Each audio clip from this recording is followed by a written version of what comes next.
لو انت شايف ان السي بلس بلس صعبة، فده غالبا مش بسبب اللغة، ده بسبب انك مش فاهم قواعد اللغة.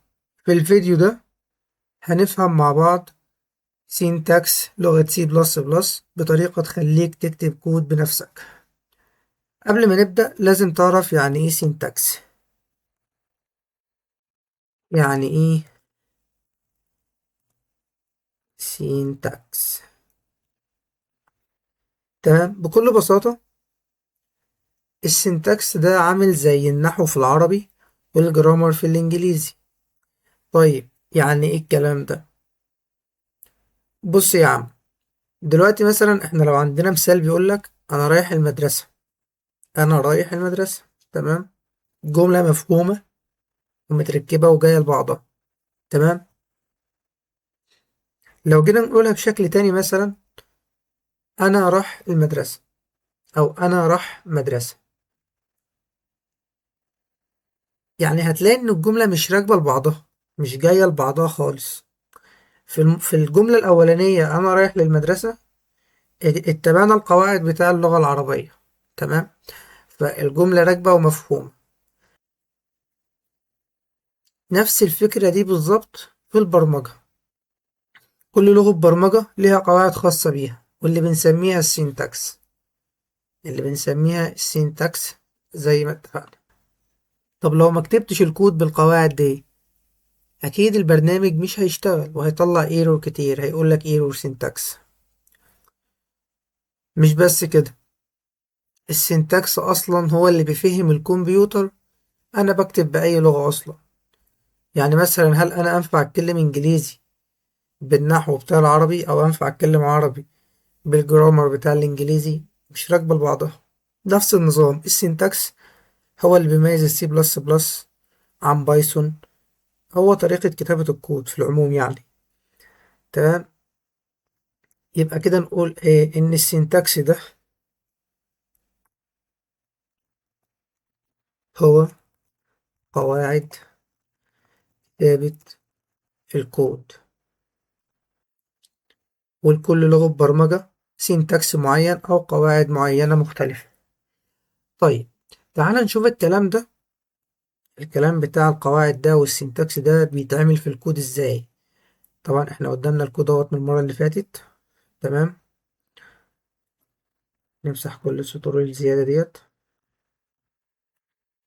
طيب احنا طبعا في الفيديو اللي فات فهمنا تركيبة الكود، ده بيعمل ايه وده بيعمل ايه وده بيعمل ايه. تمام تمام، بس ما فهمناش بقى لو مثلا انا نقصت ديت ايه اللي هيحصل. تمام،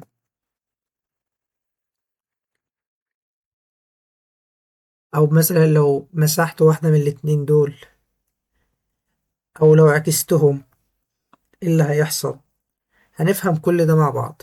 طيب ايه هو السينتاكس اصلا في الكود ده؟ السينتاكس بالمختصر كده المفيد البسيط اللي هيفهمك كل حاجة زي ما بيقولوا الزتونة. تمام، العلامة ديت الداش دي سينتاكس، علامة الأكبر من أو الأصغر من دي برضو سينتاكس، السيمي كولوم دي سينتاكس. الحروف بتاعت الكود نفسها لو غلط، تمام، برضو بتتحسب ايرور. يعني مثلا أنا لو كتبت حرف غلط في دولت هيديني ايرور. تمام، الأقواس ديت سينتاكس، الدبل كوتيشن سينتاكس.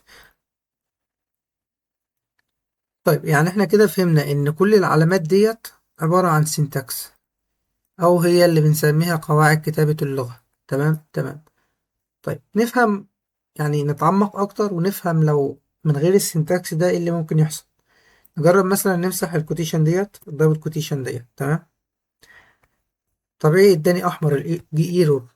تمام، لو جينا نرن الكود نقول له رن، ايرور ايرور على طول، في ايرور في الهلو وورلد. تمام، نشيل ده خالص، نمسح ده خالص، نعدل الايرور. تمام كده احنا عدلنا الايرور.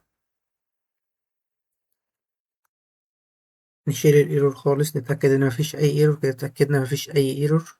تمام، طبعا في قدامها تفهم الاختصارات في الكيبورد بتتعمل ازاي وكل ده. عشان الدنيا تبقى سهلة، بس الأول لازم تفهم هي بتتعمل ازاي يدويا. تمام.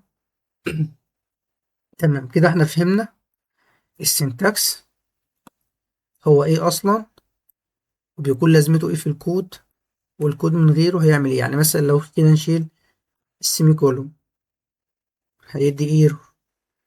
تمام، مش شرط بقى نطبق الكود عشان نعرف، ما دام ادانا علامة حمراء على اسم المشروع كده يبقى فيه ايرور. تمام.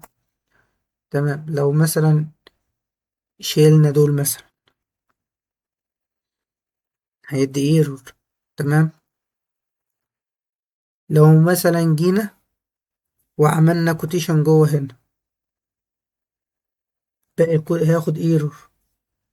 تمام، كل الحاجات ديت لازم نكون واخدين بالنا منها، علشان اي غلط في السينتاكس ممكن يلففك كتير قوي وانت بتدور على غلطات، في الاخر تلاقي الغلط بسبب سيمي كولوم نسيها، بسبب كيرلي براكت مفتوح غلط، او كيرلي براكت ناقص، او كيرلي براكت مش مقفول.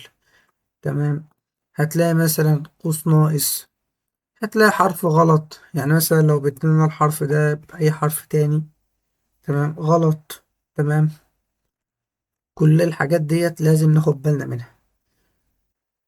تمام، كده مختصر المحاضرة كلها، احنا عرفنا السنتكس معناه ايه، وعرفنا ايه فايدته في الكود، وعرفنا كمان شكله في الكود. تمام، بكده نكون خلصنا الفيديو ده. تمام، وكالعادة لو في اي حاجة واقفة معاك او في حاجة مش فاهمها قولي في الكومنت وانا هساعدك.